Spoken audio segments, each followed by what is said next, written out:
think we've got another minute, so we'll see if we have some other great attendees. Yeah.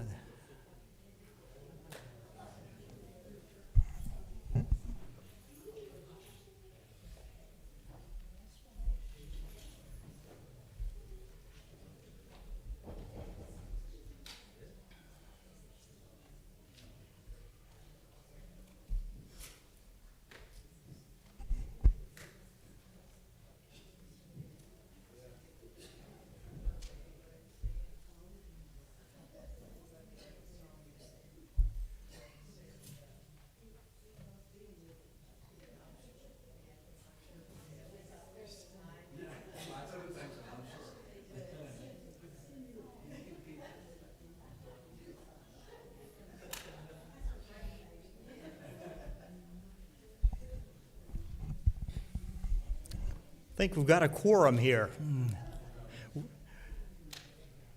Welcome to the second night of the historical proof of the New Testament. I'm David Bodenheimer. We've got a tremendous amount of New Testament biblical knowledge in the room, and quite frankly, that gives me some comfort, because if I get it wrong tonight, I know I have plenty of people to make sure I get it right.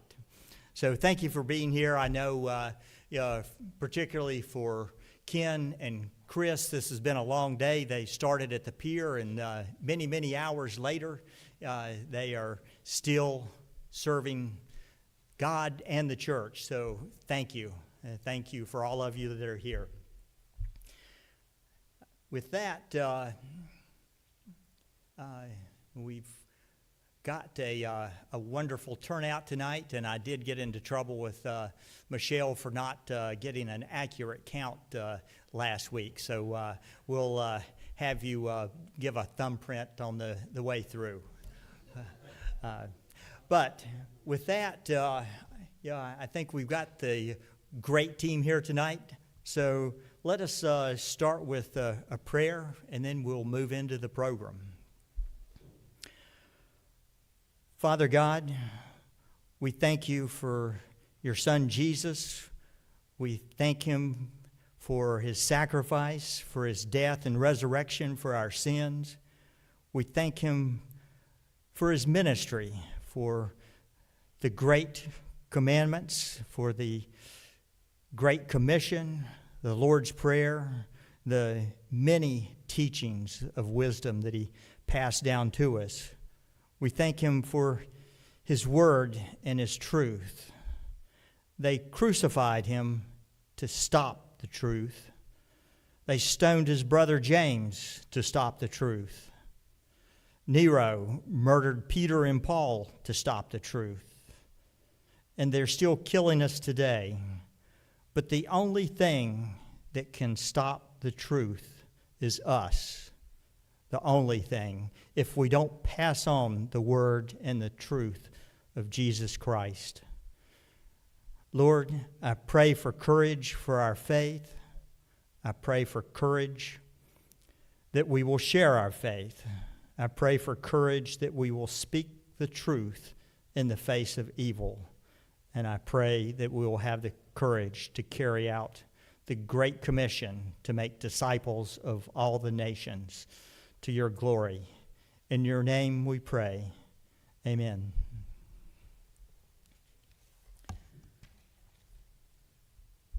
So last week, we covered 3 big points. First, there is a duty to defend our faith. If we don't, we will lose souls instead of gain them. Second, we must always be ready to use proof. Jesus used convincing proofs, and so should we, whenever it will serve the Great Commission. Number 3, proof works. The disciples spread the word for the entire times of their lives to their last breath. And in the space of 30 years, Christianity had spread 1,500 miles from Jerusalem to Rome, where there were vast multitudes of Christians already. That brings us to why are we here today? What brings us here? As we talked last week, there's 1.9 billion unaffiliated people in the world, the third largest group after Christianity and Islam. The Great Commission tells us to make disciples of all nations. So, do we have a duty to witness to these non-believers? Of course we do. So, that brings us to today.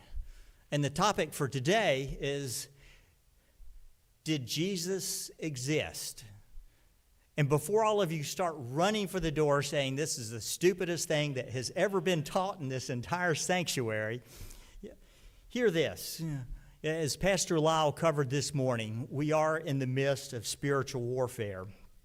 And just a few samples of what are the non-believers saying.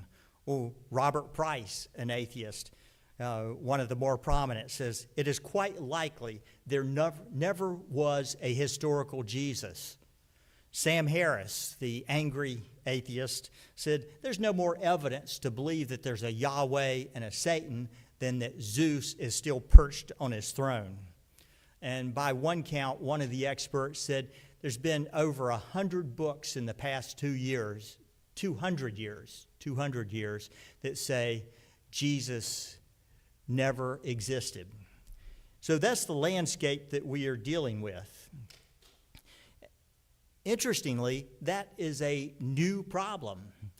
For the first 1,700 years after the crucifixion and resurrection of Jesus Christ, there was hardly anybody that denied the existence of Jesus. So this is really happening on our watch and underscores the importance of the Great Commission in addressing this. So one of the questions I left you with last week was, how do you witness to somebody that denies that Jesus even existed? Any thoughts? I've had a hard time finding the right response other than a historical response, looking at history that proves, no doubt, he walked this earth. We'll walk through some of those historical responses to that question. So if you're witnessing to them, here are some of the tools you can use to respond. So where's the real problem? I said this to another group. I said it's teenagers and college students, and I was corrected by my friend who said, well, my brother's an atheist, and he doesn't fit in any of those categories. So really, the problem is everywhere, and we're looking at everyone. But the teens and the college students, they're the ones most at risk. What are they facing? They've got social media with all of its darkness. I'm not going to read some of the things I've read on social media. It just brings me down. But it's bad stuff there. One of the others is gaming, which teaches kids, living in their basement to blow away every single thing that's in front of them. Another, college campuses. Many college students, that is their first introduction to Jesus doesn't exist. He's just like Zeus, just like Neptune. So for those of you with children, grandchildren, nieces, grandnieces, grandnephews, and so on, that's a major target audience. When you are doing your Great Commission for members of your family, your neighbors with younger children, and so on. I'll tell you, this particular topic has a personal element for me. The very first course I had in English at Chapel Hill was, unsurprisingly, with a professor named Meredith Strange, Dr. Strange. And one of the very first books Dr. Strange said, you got to read is Sir James Frazer, The Golden Bough, written in the 1800s. And he amasses an incredible amount of evidence that there's these dying and rising corn gods, pagan religions, and that is the model for Christianity.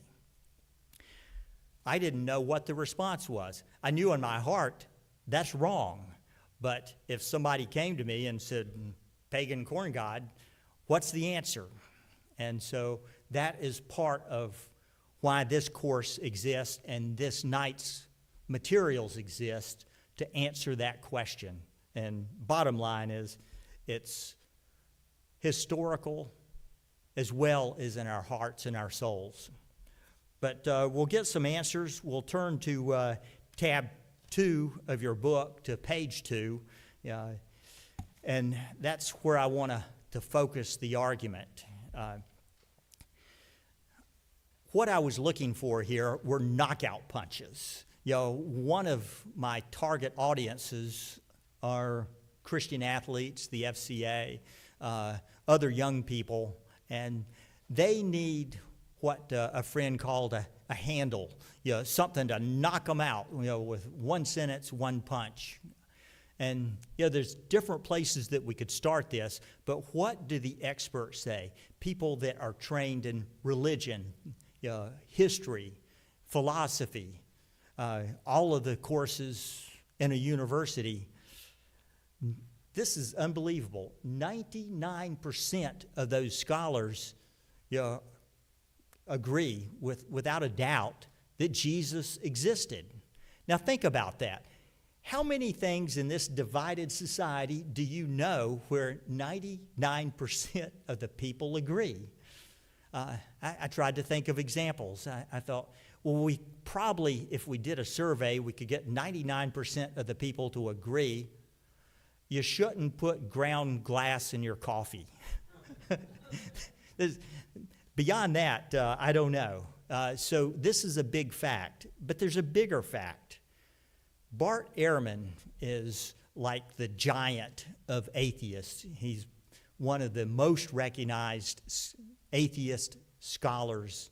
And sadly, to my embarrassment, he's a professor and the head of religion at the UNC Chapel Hill Department of Religion.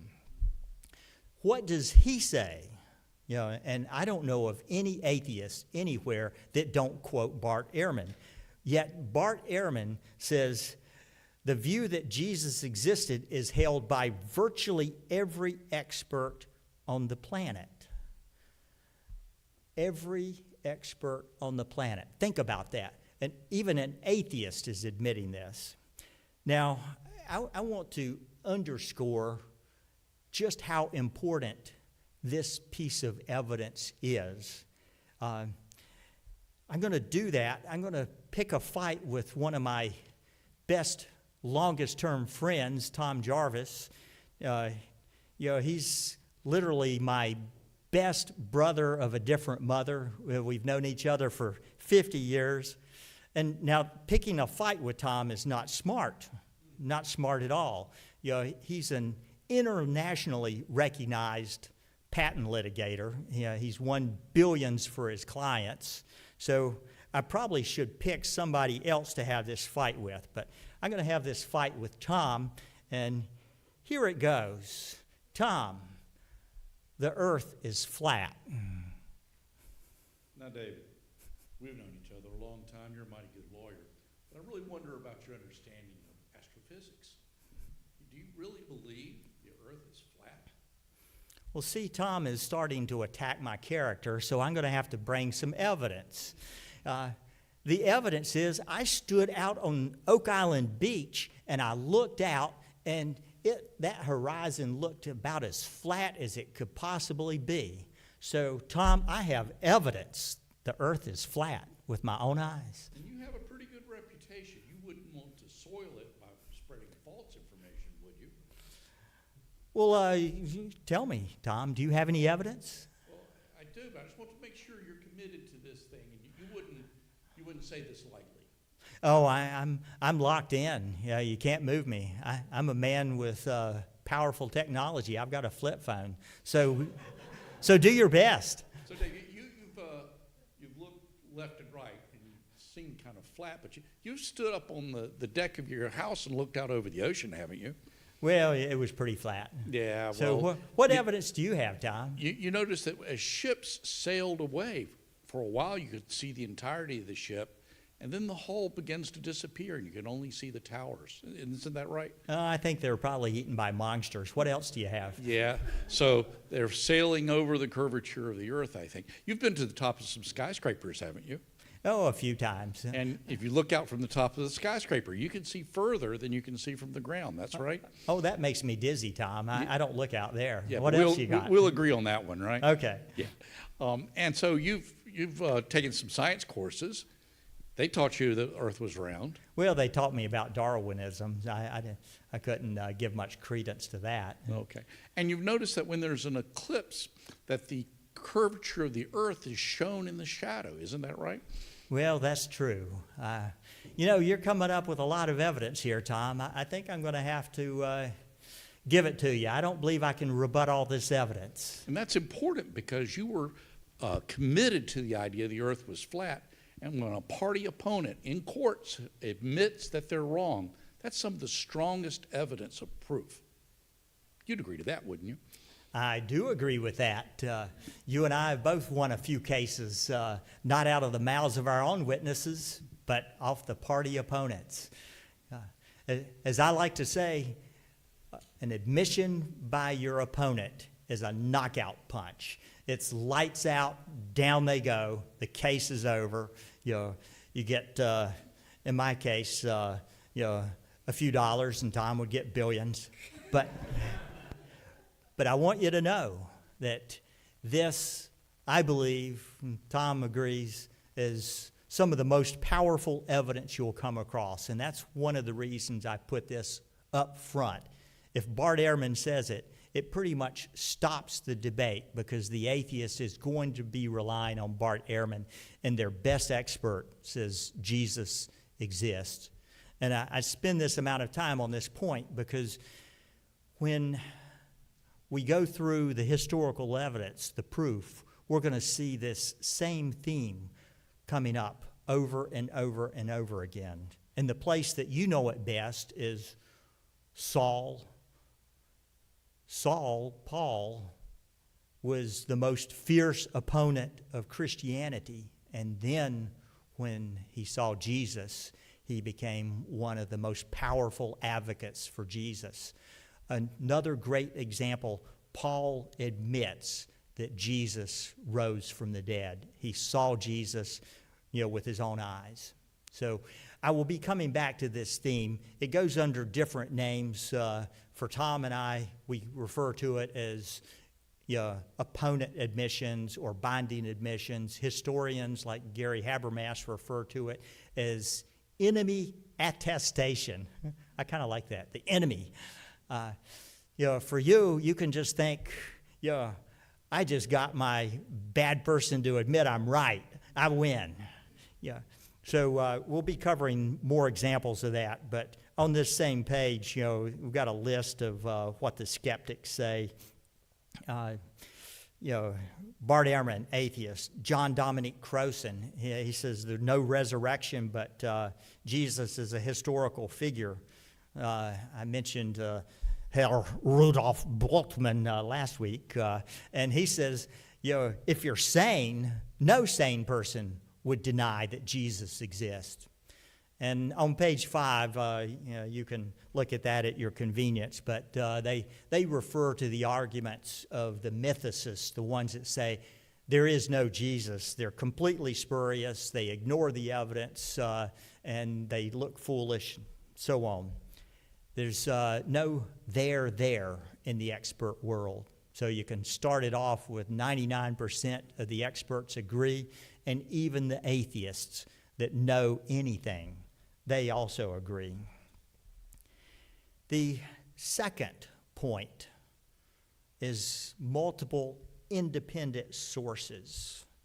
Now, I was lucky enough to have dinner or lunch with Gary Habermas at the Red Lobster, at Liberty University, and we had a little quibble. I said opponent admissions. That's the biggest knockout punch there is. He says, oh, no, it's multiple attestation. You have multiple sources. Well, I didn't mind that. If we have two powerful arguments, one is multiple sources and two, opponent admissions, even Bart Ehrman, the atheist, says we're right, then we're in pretty good ground on this. So in terms of multiple sources, if you're looking at page 3, you've got a big quote, too big to read, without me having stronger reading glasses. But the basic point is 99% of the experts agree for a simple reason. There's so many sources, so many Christian and non-Christian sources that say Jesus existed. Any sane person has to agree. Jesus is a historical figure. Now, some people, attack the Gospels in different ways. They say the mythological elements there, some conflicts. They attack the synoptic Gospels, saying, well, they're not independent sources. We all pretty much agree Mark came first, and then they say Luke and Matthew pretty much copied them. So, it's one source, Matthew, Mark, Luke. But you know from your own biblical scholarship that is not true. If you want to find the birth of Jesus, where is that? It's not in Mark. Luke and Matthew, that's right. Independent sources. So you've got Mark, Jesus existed. You got Matthew and Luke saying Jesus was born of Mary. Sermon on the Mount. Do you find that in Mark? No. You find Sermon on the Mount in Matthew and Sermon on the Plain, a smaller version, in Luke. Another example, independent sources, Jesus speaking truth, speaking the word. Lord's Prayer, another example. So from your own scholarship, the Gospels have independent elements to them. You also know this because what's the shortest of the Gospels? Mark. You can read that in a snap. Just by the pure length, you know that there's additional material that Matthew and Luke capture you can't find in Mark. So you can count Matthew, Mark, and Luke as independent sources, and pretty much everybody agrees that John is an independent source. They attack that in different ways.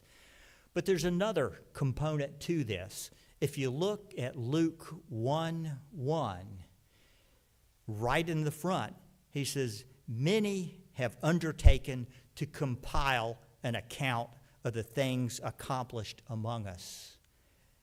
Many. How many? We don't know. But it's documented right there up front by Luke as what many consider to be one of the great historians of the New Testament. There are many accounts. Several ways we know that. Scholars have compared the text. Some have tried to line it up on a spreadsheet and do comparisons and textual analysis. But what it comes down to is this. How many of you have the red letter Bible where Jesus speaks in red? Pretty much all of us. Those were always my favorite parts because you get to the red and you say, oh, right, Jesus is about to talk. Those passages, when you look at Mark, not a lot of red, not nearly as much red as you see in Matthew and Luke. What does that tell you?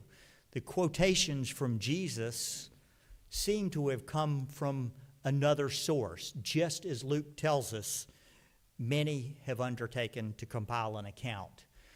What many of the scholars say is if you compare the quotations in Matthew and Luke, there's a lot of similarities, a lot of commonality. Not complete, but the scholars have referred to that as Q.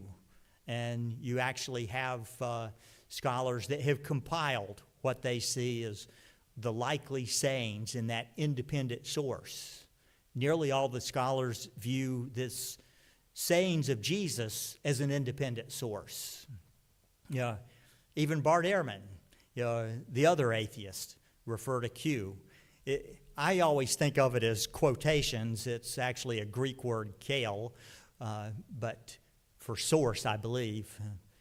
Pastor Lyle is the expert for Greek, but Q is the way you have another independent source in the Gospels telling you Jesus existed and many of his teachings. You also have material in Matthew you don't find anywhere else. Some scholars refer to that as M. There's material in Luke you don't find in any other source. Scholars refer to that as L. And when you add these up, that's how even Bart Ehrman says there's at least 7 separate independent sources in the Gospels that prove the existence of Jesus. And 7 is a huge number for ancient sources. Alexander the Great. Anybody heard of Alexander the Great? You think he's a real historical figure? Well, he's got about 4 sources, and many of those don't agree. So compare that to 7 sources that even an atheist admits in the Gospels. And then we're not even started here, because Paul's epistles, another independent source. I've got a little piece here of 1 Corinthians 15, 3 through 5. We'll come back to this when we get to the resurrection. That'll be night number 5. But most scholars say this passage is one of the earliest records of traditions in the Christian church. It's within 2 to 3 years tops after Jesus died and was resurrected. So another source, and not only another source, it's backed up by eyewitnesses. I cut this off short. You only have Cephas, Peter, the rock. You have the 12, and it continues on to refer to the 500, the apostles, and Brother James. So yet another independent source. This is the one that many of the atheists like Robert Price ignore. When you say, did Jesus exist? And he does a little shuck and jive and says, and so there, he doesn't exist.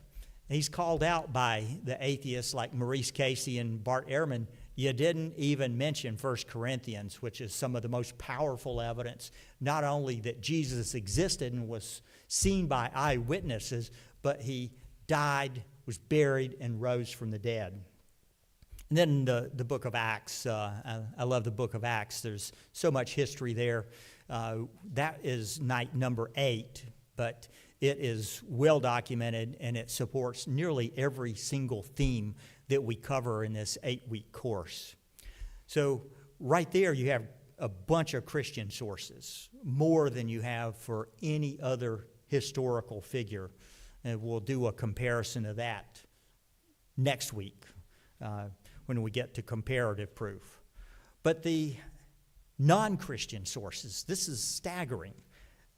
There's 11 separate and independent non-Christian sources that attest to Jesus as a historical figure. You think about that. There is nothing in the ancient world that comes even close to that. Again, this is why 99% of the scholars agree. No doubt Jesus existed. Now, you've got a handout, non-Christian sources for the New Testament. And it's got a whole bunch of yellow marks over the front of it. And I want to call out 2 of the historians that are accepted by nearly everybody. One is Josephus. He's considered to be the greatest of the Jewish historians. Interesting history, Josephus was fighting, of course, with the Jewish troops, and the Romans crushed them. And Josephus says, I think I'm going to switch sides. So he's not very popular in the Judaism side. He is viewed as a traitor. So there were not a lot of copies of Josephus's Jewish antiquities or the Jewish War. They were copied by other scholars, not so much by the Jews. But if you look at this first passage of Jewish antiquities under the A subpoint, the brother of Jesus, who is called Messiah, James by name, and others, made accusations against them, and they were handed over to be stoned to death. James, the brother of Jesus, was stoned to death about AD 62 by the Jewish Sanhedrin. This passage by itself, you can nearly prove the entirety, the foundation of Christianity. Now, you can't see it in this passage, but James, the brother of Jesus, along with the other brothers, were not believers. We'll go through those passages when we get to night 5, the resurrection. But James was not a believer. And then something changed. He became one of the most powerful believers, the head of the Jewish Jerusalem Christians. And he was such a believer that the Jewish Sanhedrin had to stone him to death. So this is one of the great turnarounds in history, from non-believer, brother of Jesus, to a believer. So you don't even need 1 Corinthians 15:7, in which Jesus appeared to James, to know something powerful happened to turn James from a non-believer to a believer. And this tells you several things. One, James was out there preaching with fire and fervor, so hard that they had to stone him to death. Second, he didn't recant. He could have said, like I did after Tom cross-examined me. Maybe I got it wrong. Maybe I didn't have my glasses on that night. He could have recanted. He didn't. So his words are evidence of Jesus and the resurrection. His deeds, preaching until he was stoned to death. With those two facts right there, you have words and deeds, powerful evidence for Christianity, Jesus Christ, and the resurrection. When you look at the passages below that, these are a little confusing as I think about it. They're actually the same passage. One is translated from Greek, the one in the middle of the page, and the one at the bottom of the page is translated from Arabic, Coptic.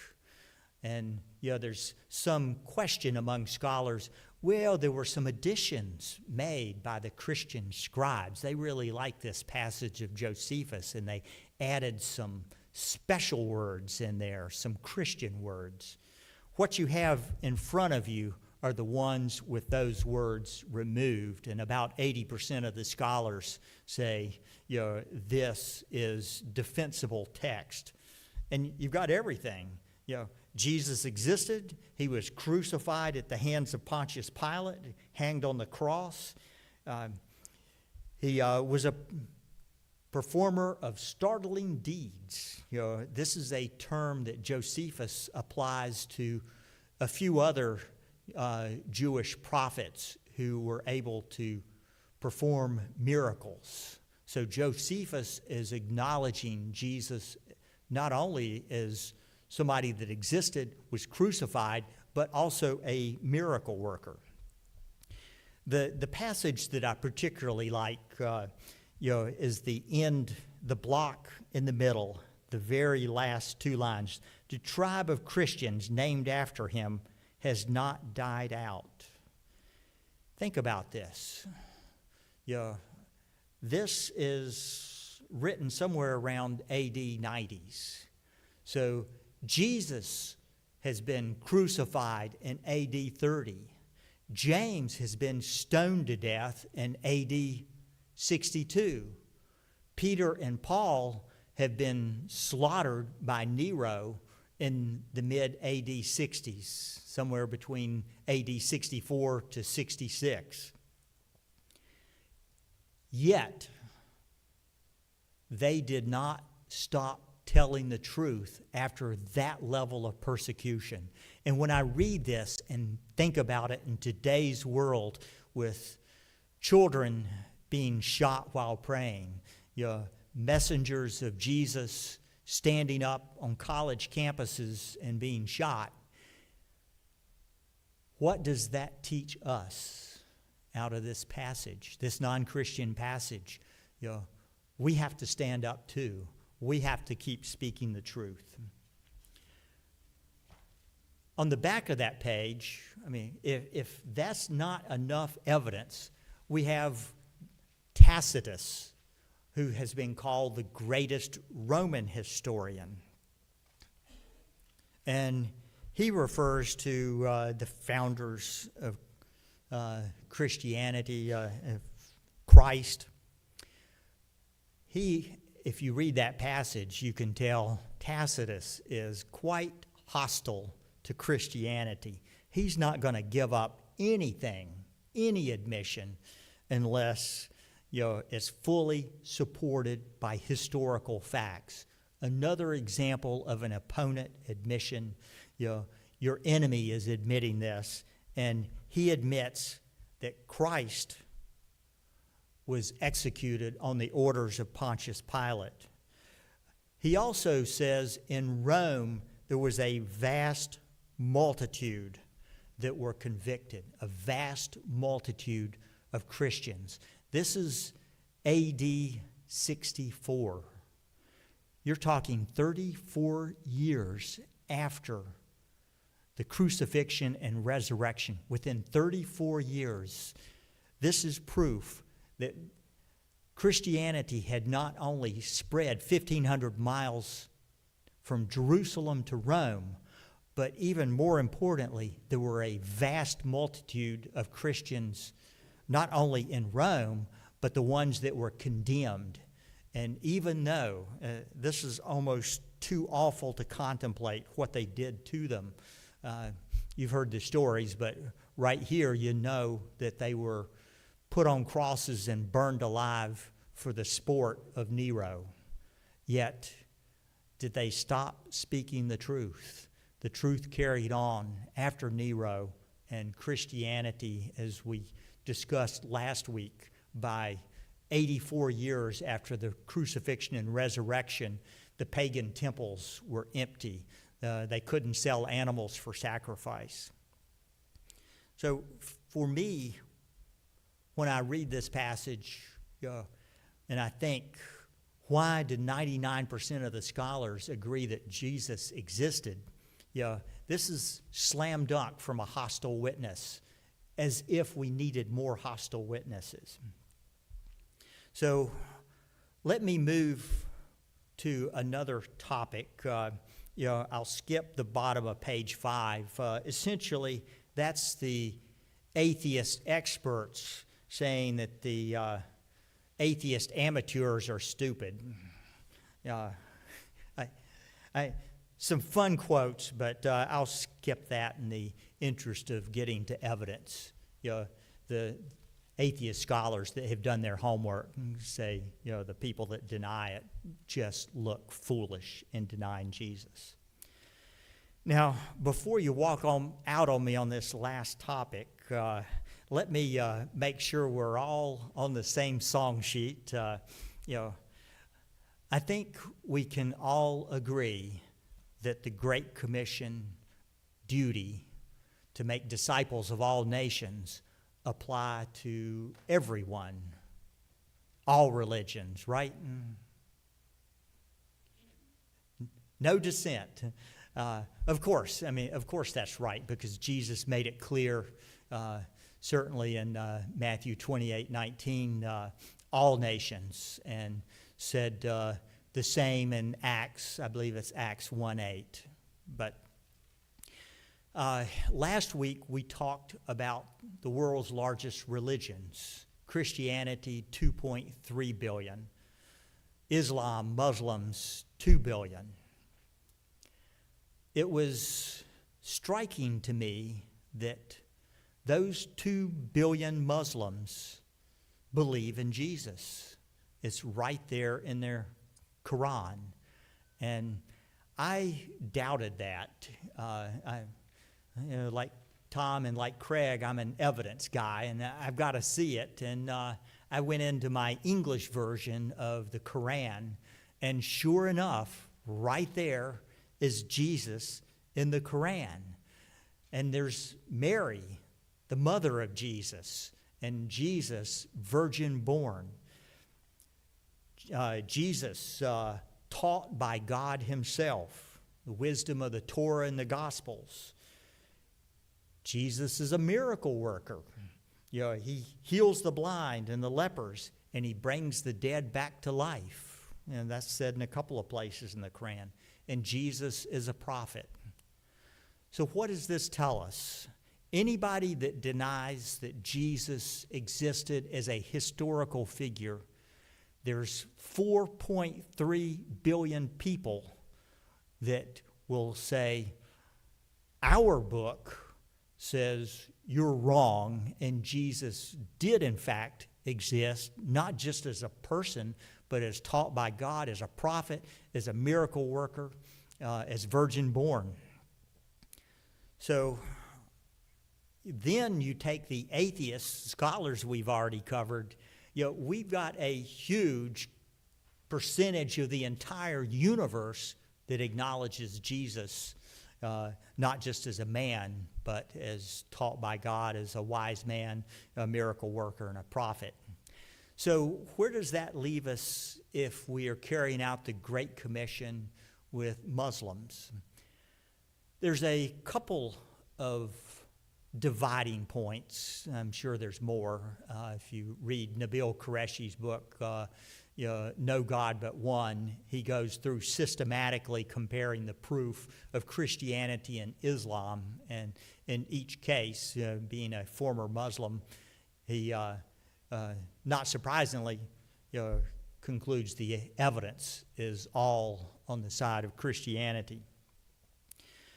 But the two places that we are divided in Maine, one is the crucifixion. They don't believe that Jesus was crucified. And second, they don't believe that he's divine. They think he's a great man, but not divine. The problem with the Quran is it doesn't have a historical base. Think about it. First, it was written 600 years after the crucifixion and the resurrection.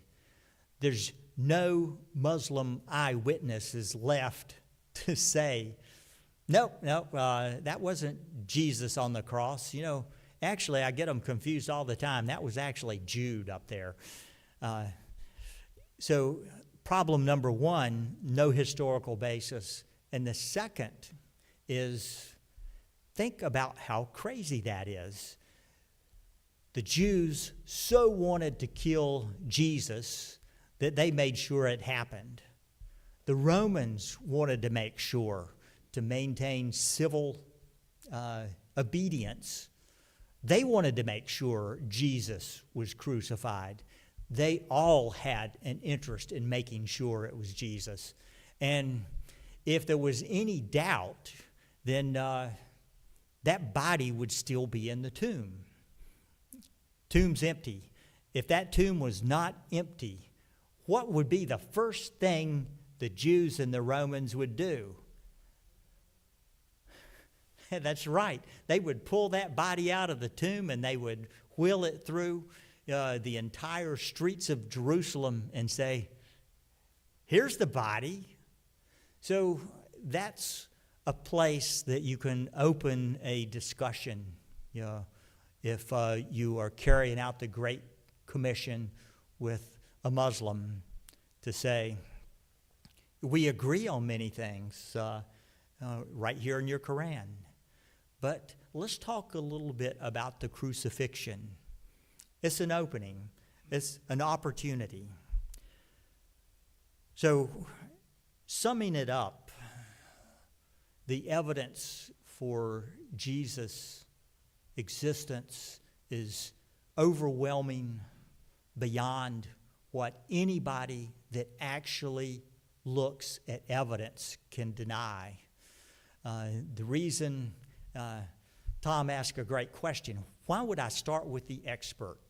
And I like that question because it made me think back to how I organized this. And Tom, our Navy aviator, I started with the 99% of the experts agree, because I actually wrote this expecting to be teaching this to Christian athletes. And I didn't know if they had the biblical scholarship that you have, so that you would be able to start with any one of 20 places in doing your Great Commission testimony. But for young Christians, if they have 60 seconds of attention from one of their friends that they are trying to witness to, who starts out, Jesus didn't exist, an easy place to start is, you ever heard of Bart Ehrman, the best-selling New York Times atheist? He says Jesus exists, and anybody that says otherwise is a fool. So that's why I started there. I like the question because we are going to get to eyewitness testimony on the fourth night and the fifth night. When fourth night is gospel reliability and eyewitnesses, the fifth night is eyewitnesses and the resurrection. For the lawyers of us in the room, of which we have several, Rebecca, Tom, Craig, we eat that stuff up. We've seen so many eyewitnesses, and when we look at the Gospels and, these look like eyewitnesses. So let me stop there. I think I promised that we would be done early. If we have any questions, let me take those before I pray us out. Mike. Why is that guy an atheist? If you believe that it was a real, actually Jesus, why is he still an atheist? It's a great question, and Bart Ehrman is well trained. He went to Moody Bible College, and then from Moody he went to Wheaton, and then from Wheaton he went to Princeton and studied under the great Professor Metzger, one of the greatest textual critics in the world. Bart has a story that doesn't quite add up, but he lays it out in misquoting Jesus, and he says, well, I was taught the Bible is inerrant, and then I was trying to make sense out of a passage in Mark, and the professor at Wheaton said, well, maybe Mark just got it wrong. And then he decided, well, none of the gospel can be credited, which also doesn't make sense since he acknowledges that the gospels are historical sources like any other. I would be speculating if I said it was pride. I would be speculating if I said it was greed for all the money he made on his New York bestsellers like Jesus, the Apocalyptic Prophet, or misquoting Jesus. He was one of the people that Gary Habermas and I talked about at that lunch. And I learned a powerful lesson that day. Gary, he's written literally hundreds of articles and books on the resurrection. He said, I think I need to go visit with Bart and talk to him. And it had never occurred to me that, we should be praying for Bart. We should be meeting with Bart and give him another chance. There have been non-believers as powerful as Paul that have been turned around. That list that we had for the first night of Josh McDowell, atheist, Lee Strobel, atheist. Gary Habermas was a near Buddhist. So never give up. There's something else going on beyond the explanation that Bart Ehrman gave, and I think that's probably true of many people. And that's why if I am speaking with an atheist, I keep tossing out the opportunity. My first question will be, why? Why? So, good question, Mike. Steve. I was just going to toss in that in some ways, I think the answer to Mike's question is simple in that a pure head knowledge of a group of facts that surround Jesus when he lived on earth is not what saves us. What saves us is faith, and so obviously for whatever reason, and I wouldn't begin to know why he doesn't have faith when he knows a lot of the facts and that sort of thing, but for whatever reason, he doesn't have the faith. You're right, Steve. That is the bottom line. He lacked faith. Gail, I'll come to you. Let me call on Tom first. He had a question, and I'll come to you. Thank you. Tom? You kind of answered the question I had, but I think there's some significance that needs to be emphasized here when it comes to expert witnesses. Even Ehrman said that expert witnesses are, at the end of the day, their opinion is nothing more than just opinion. So, if that's the case, I mean, as we study further down the road on different kinds of evidence, how significant is this particular argument in our proponents of all the evidence that there is, including eyewitnesses and that kind of stuff, as we make that argument? And if so, is there the role play that you had is a significant part. When you can get your opponent to take your side of the argument, that's significant. But is there other lawyer-esque kind of things in that dealing with expert witnesses that make that elevate to a higher level of evidence? You're right, and one of the things that Tom and Craig and Rebecca and I like to do is to ask the expert, what are your facts? What facts did you base your opinion on? And you're right, you have to get to that question first. So in that sense, I have reversed these. And the experts say it's multiple sources, Christian and non-Christian. And for many of the scholars, if they have multiple sources, multiple independent sources for anything, if they have more than one for ancient history, that's considered to be, in the words of Paul Mayer, unimpeachable. It's incredibly powerful evidence when you have two or more. And Ehrman, that's what breaks his back, is he acknowledges there's 7 sources in the Gospels alone. And that's why he has to, hands up, admit Jesus exists. And even if he didn't, would say, well, you're an idiot. You're ignoring the independent sources. But that is the powerful historical evidence, multiple independent sources. Gail, you had a question.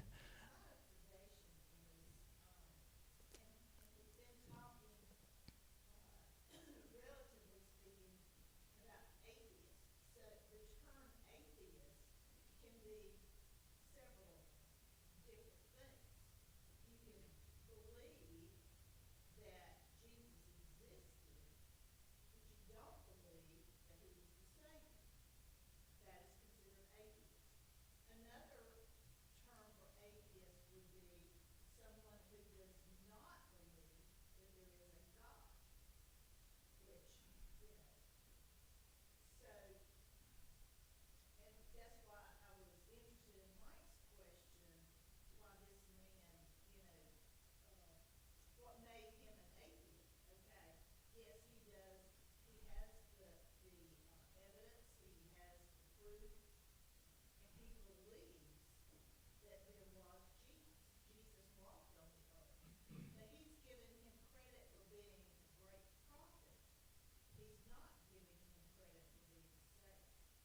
You're absolutely right, Gail. There's different levels of belief. Did Jesus exist as a man?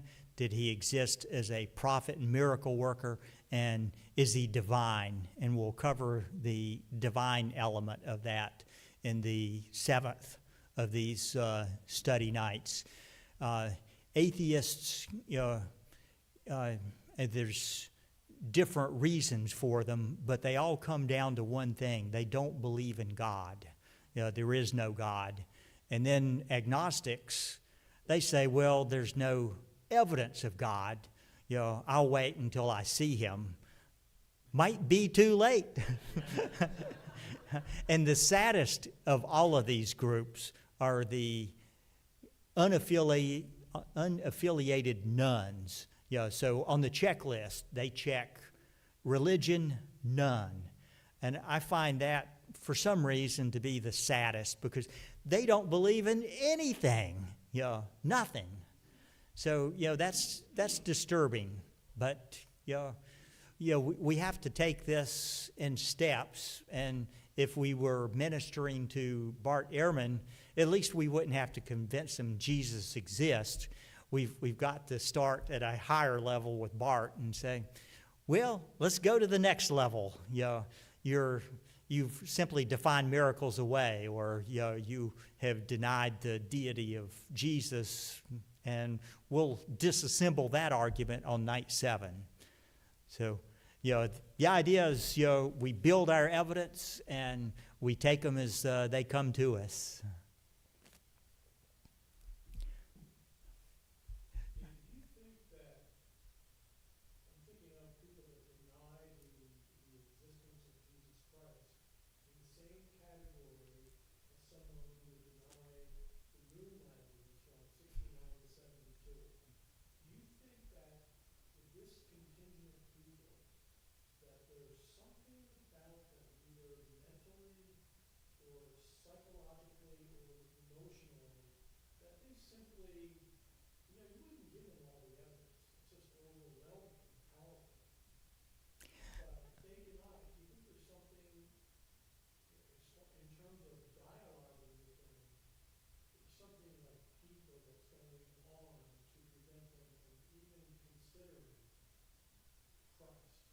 Charles, that's a great question. The people that don't believe in Jesus also don't believe in the moon landing or the Holocaust or other things that are evidence-based. And that is one of the big problems that faith defenders have in the postmodernist world, in which it's my truth. My truth is nobody landed on the moon. Your truth is that they did, so mine is just as good as yours.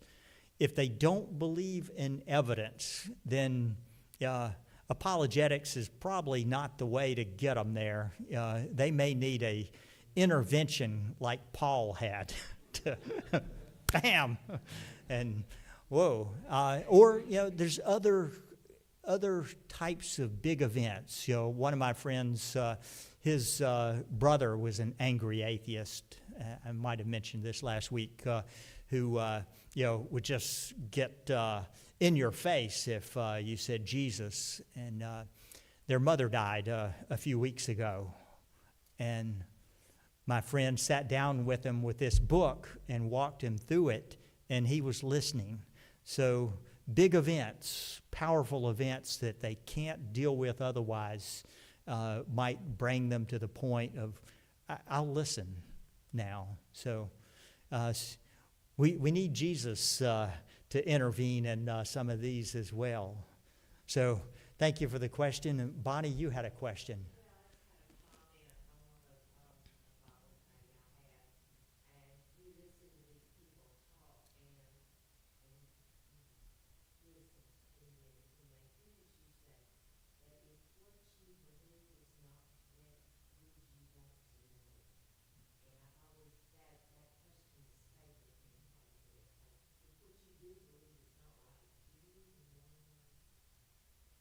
That's a good question. Would you want to know if this were true? And that's a hard one to just blow off. Yes, Charles.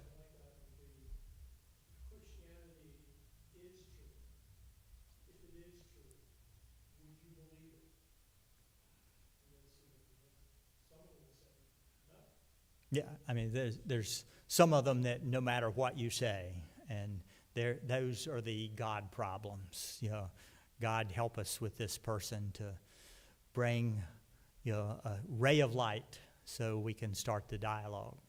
But always worth a shot. With that, I think I have brought you up to the end of the session. I appreciate you being here. I appreciate your biblical knowledge and your questions. And let me pray us out, if I may. Father God, thank you for Jesus, Son of God, Son of Man, Messiah, Emmanuel, God with us. We thank you for Jesus walking this earth with us, sweating with us, hungering with us, bleeding with us, but he died for us, and for that we are forever and ever grateful. Jesus left some big footprints on this earth, and they're still here 2,000 years later. Let us not forget his words to always speak truth to evil, to always minister to the non-believers, to make disciples of all the nations. In your name we pray. Amen.